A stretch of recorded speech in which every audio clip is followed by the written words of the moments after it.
इंसान जाता कहाँ है महाराज जी मरने के बाद? अगर पाप कर्म हुआ तो नरक जाता है, पुण्य कर्म हुआ तो स्वर्ग जाता है। अपने पाप और पुण्यों का भोग भोग कर फिर मृत्यु लोक आता है। पुण्य क्षीणे मृत्यु लोके विसंति। एक अपराध की भारत में ऐसी सजा है कि 20 साल सजा, आजीवन कारावास या फांसी की सजा एक ही अपराध में तो होती है। हमारे कितने ऐसे अपराध है ना भारत सरकार से दंड मिला है ना हमने प्रायश्चित किया है, तो उन पापों का फल नरक में तो भोगना पड़ेगा। अगर नरक में नहीं भोगना है तो अभी नाम जप कर लो, भगवान का आश्रय लेकर के उन पापों को नष्ट कर दो, नहीं तो तुम्हें नष्ट कर देंगे। तो कहो एक कल्प रहना पड़े नरक में। ऐसे जो हमने पाप किए हैं उसका हम यहाँ भुगतान कर सकते हैं महाराज जी, कि हमें जाना ना पड़े नरक? हाँ बिल्कुल कर सकते हैं, बिल्कुल कर सकते हैं।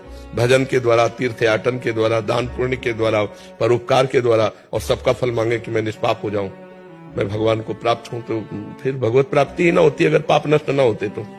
निष्पाप पुरुष ही भगवत प्राप्त होता है। तो निष्पाप तभी हो जाता है जब नाम कीर्तन, भगवान की लीला कथा श्रवण, भगवान की लीला कथा गायन, नाम जप, दूसरों को सुख पहुंचाना, इसी से हमारे पाप नष्ट होते। महाराज जी समझदारी तो इसी में कि यही आप बुद्धिमानी तो तभी। अभी देखो पीछे वाले बैच में एक बच्चा नहीं कह रहा था मुझे भय रहता है कि मुझे मरना है, मेरे से कोई पाप न बन जाए, कोई गलती। हमका कितना बढ़िया पवित्र हृदय है, नई अवस्था है, पर वो कह रहा मैं भयभीत रहता हूँ मेरे से कोई पाप न बन जाए। तुमका तुम बहुत अच्छे महात्मा बन जाओगे अंदर से।